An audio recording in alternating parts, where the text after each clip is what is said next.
حضرت سیدنا امام حسین رضی اللہ تعالیٰ عنہ کی کوفہ روانگی کا علم جب عزیزوں رشتہ داروں کو ہوا تو انہوں نے آپ رضی اللہ تعالیٰ عنہ کو کوفہ جانے سے روکنے کی کوشش کی۔ حضرت عبداللہ بن زبیر رضی اللہ تعالیٰ عنہ نے کہا کہ کوفے والے اگر آپ رضی اللہ تعالیٰ عنہ کے حامی ہیں تو وہ یہاں آ کر آپ رضی اللہ تعالیٰ عنہ کی مدد کریں۔ آپ رضی اللہ تعالیٰ عنہ یہاں رہ کر اپنی خلافت کا اعلان کریں۔ آپ رضی اللہ تعالیٰ عنہ نے فرمایا کہ میں مکہ مکرمہ میں خون ریزی نہیں چاہتا۔ حضرت عبداللہ بن عباس رضی اللہ تعالیٰ عنہ نے کہا کہ اگر عراق والے آپ رضی اللہ تعالیٰ عنہ کے حامی ہیں تو پہلے وہ ملک شام پر قبضہ کریں۔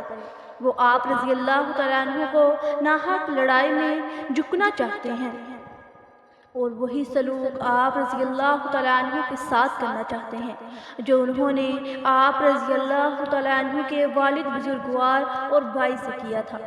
آپ رضی اللہ تعالیٰ عنہ نے اس عذر کو تسلیم نہ کیا اور قریباً 4 ماہ مکہ مکرمہ میں قیام کے بعد کوفہ کی جانب روانہ ہوئے۔ حضرت سیدنا امام حسین رضی اللہ تعالیٰ عنہ نے مکہ مکرمہ سے رخصتی کے وقت یہ خطبہ دیا: موت اولاد آدم علیہ السلام کے لیے لازم ہے اور یہ مومن کے لیے باعث زینت ہے۔ جس طرح عورت کے گلے میں ہار مجھے اپنے بزرگوں سے ملنے کا شوق ہے اور یہ شوق حضرت یعقوب علیہ السلام کی طرح ہے، جس طرح وہ حضرت یوسف علیہ السلام سے ملنے کے مشتاق تھے، میرے لیے مقتل تیار کیا گیا ہے جسے میں دیکھوں گا اور اب بھی دیکھ رہا ہوں۔ جنگل کے بھیڑیے مجھے چیر رہے ہیں اور مجھ سے اپنے شکم بھر رہے ہیں۔ جو بات لوح محفوظ کر دی گئی ہے اس سے کوئی نہیں بچ سکتا۔ ہم اہل بیت بھی اللہ عز و جل کی رضا میں راضی ہیں اور اس آزمائش پر صبر کرنے والے ہیں، وہ یقیناً ہمیں اس کی جزا عطا فرمائے گا۔ حضور نبی کریم صلی اللہ علیہ وآلہ وسلم سے ان کی آل دور نہیں ہوگی اور ہم جلد جنت میں ملنے والے ہیں۔ جو ہمارے لیے اپنی جان قربان کرے گا وہ اپنے نفس کو حق سے ملنے پر آمادہ کر چکا ہے۔ دوستو، حضرت سیدنا امام حسین رضی اللہ تعالیٰ عنہ کے کوفہ روانگی کی خبر جب ابن زیاد کو پہنچی تو اس نے جاسوسی کا نظام سخت کر دیا اور حضرت سیدنا امام حسین رضی اللہ تعالیٰ عنہ سے ہمدردی رکھنے والوں کو قید اور مارنا شروع کر دیا۔ حضرت سیدنا امام حسین کا قافلہ جب صفا کے مقام پر پہنچا تو وہاں آپ رضی اللہ تعالیٰ عنہ کی ملاقات عرب کے مشہور شاعر فرزق سے ہوئی۔ حضرت سیدنا امام حسین رضی اللہ تعالیٰ عنہ جب صلبہ پہنچے تو آپ رضی اللہ تعالیٰ عنہ نے کوفہ کی جانب سے ایک گھڑ سوار کو آتے دیکھا۔ آپ رضی اللہ تعالیٰ عنہ نے اسے روک کر کوفہ کے حالات دریافت کیے تو اس نے عرض کیا کہ ابن زیاد کو کوفہ کا گورنر مقرر کیا گیا اور اس نے یزید کے مخالفین پر کوفہ کی سرزمین کو تنگ کر دیا ہے۔ آپ رضی اللہ تعالیٰ عنہ کے چچا زاد بھائی حضرت مسلم بن عقیل رضی اللہ تعالیٰ عنہ اور ان کے دونوں بیٹوں کو شہید کر دیا گیا ہے۔ حضرت مسلم بن عقیل رضی اللہ تعالیٰ عنہ ہانی بن عروہ رضی اللہ تعالیٰ عنہ کے گھر مقیم تھے، انہیں بھی شہید کر دیا گیا ہے۔ حضرت مسلم بن عقیل رضی اللہ تعالیٰ عنہ کے جتنے بھی حامی تھے وہ بھی سب شہید کر دیے گئے ہیں۔ حضرت سیدنا امام حسین رضی اللہ تعالیٰ عنہ نے جب یہ خبر دیگر لوگوں کو سنائی تو حضرت مسلم بن عقیل رضی اللہ تعالیٰ عنہ کی صاحبزادی حضرت حمیدہ رضی اللہ تعالیٰ عنہ جو کہ اس قافلے میں شامل تھی وہ رو پڑی۔ آپ رضی اللہ تعالیٰ عنہ نے فرمایا کہ اللہ ان ظالموں سے بدلہ لے گا اور انہیں جہنم واصل کرے گا۔ میرے بھائی مسلم رضی اللہ تعالیٰ عنہ کے ذمہ جو فرض تھا وہ انہوں نے بخوبی نبھا دیا، اب جو کچھ ہے وہ ہمارے ذمہ ہے۔ پھر آپ رضی اللہ تعالیٰ عنہ نے حضرت مسلم بن عقیل رضی اللہ تعالیٰ عنہ کی بیوہ اور دیگر بچوں کو بھی تسلی دی۔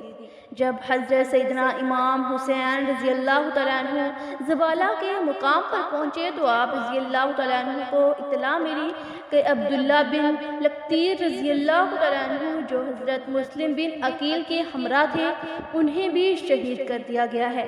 ابن زیاد نے کوفہ کی جانب جانے والے تمام راستوں کی ناکہ بندی کروا دی اور اپنے جاسوس چھوڑ دیے تاکہ آپ رضی اللہ تعالیٰ عنہ کی آمد کا پتہ چل سکے۔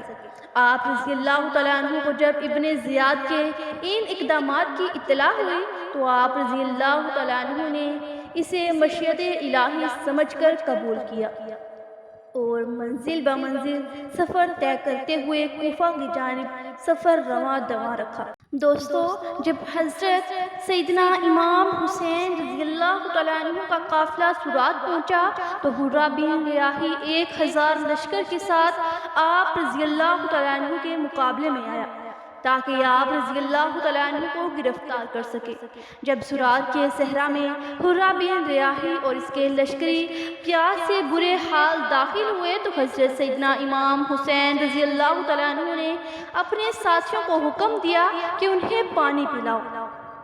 حضرت سیدنا امام حسین رضی اللہ تعالیٰ عنہ نے اس ریگستانی علاقے میں حرہ بن ریاحی اور اس کے لشکریوں سے خطاب کرتے ہوئے فرمایا کہ میں از خود تمہاری جانب نہیں آیا بلکہ تم نے مجھے خطوط لکھ کر بلایا اور کہا کہ ہمارا کوئی امام نہیں، ہماری رہنمائی فرما۔ اب جب میں آ گیا ہوں تو تمہیں میرا آنا ناگوار گزرا، میں اپنی منزل کی جانب واپس لوٹ جاتا ہوں۔ حضرت سیدنا امام حسین رضی اللہ تعالیٰ عنہ کی اس تقریر کو سن کر حرہ بن ریاحی اور اس کے لشکر نے کوئی جواب نہ دیا۔ پھر آپ رضی اللہ تعالیٰ عنہ نے نماز کی امامت فرمائی اور حرہ بن ریاحی اور اس کے لشکریوں نے نماز ادا کی۔ نماز سے فراغت کے بعد آپ رضی اللہ تعالیٰ عنہ اپنے خیمے میں تشریف لے گئے اور حرہ بن ریاحی کا لشکر اپنے خیموں میں لوٹ گیا۔ پھر نماز عصر کا وقت ہوا اور اذان عصر کے بعد حرہ بن ریاحی کے لشکر نے ایک مرتبہ پھر آپ رضی اللہ تعالیٰ عنہ کی امامت میں نماز عصر ادا کی۔ نماز کے بعد حضرت سیدنا امام حسین رضی اللہ تعالیٰ عنہ نے یہ خطبہ دیا: اے لوگو، اگر تمہیں اللہ کا کچھ خوف ہے تو پھر حق کو پہچانو، یہ بات اللہ کی خوشنودی کے لیے ہے۔ آل رسول صلی اللہ علیہ وآلہ وسلم اسلامی نظام کی بدولت ان لوگوں سے زیادہ حقدار ہیں جو اپنے دعوے میں غلط ہیں اور ظالم ہیں۔ تم لوگوں نے اپنے خطوط اور قصدوں کے ذریعے اپنا ارادہ ظاہر کیا اور اگر اس سب کے مخالف ہو تو پھر میں لوٹ جاتا ہوں۔ دوستو، حضرت سیدنا امام حسین رضی اللہ تعالیٰ عنہ کا خطبہ سن کر حرہ بن ریاحی نے عرض کیا کہ مجھے ان خطوط کی بابت کچھ علم نہیں ہے۔ پھر حضرت سیدنا امام حسین رضی اللہ تعالیٰ عنہ نے کوفہ اور بصرہ کے عمائدین کے خطوط منگوا کر اسے دکھائے۔ حرہ بن ریاحی نے عرض کیا کہ میں ابن زیاد کے حکم پر کہ قافلہ والوں کو پکڑ کر میرے سامنے لایا جائے اس کا پابند ہوں۔ میرے لشکر نے ابھی تک آپ رضی اللہ تعالیٰ عنہ سے کوئی زیادتی نہیں کی۔ میری درخواست ہے کہ آپ رضی اللہ تعالیٰ عنہ میرے ساتھ چلیے یا پھر کوئی دوسرا راستہ اختیار کریے۔ حضرت سیدنا امام حسین رضی اللہ تعالیٰ عنہ نے اس راستے کی بابت دریافت کیا تو حرہ بن ریاحی نے آپ رضی اللہ تعالیٰ عنہ کو شام کے راستے پر ڈال دیا۔ چنانچہ حضرت سیدنا امام حسین سرات جو کہ قادسیہ کے نزدیک تھا اور وہاں سے کوفہ نزدیک تھا کی بجائے کربلا کی جانب چل دیے جہاں سے کوفہ کا فاصلہ قدرے دور تھا۔ حضرت سیدنا امام حسین رضی اللہ تعالیٰ عنہ کا یہ قافلہ سفر کرتا ہوا منزل در منزل نینوا پہنچا۔ نینوا دریائے فرات کے کنارے آباد ہے۔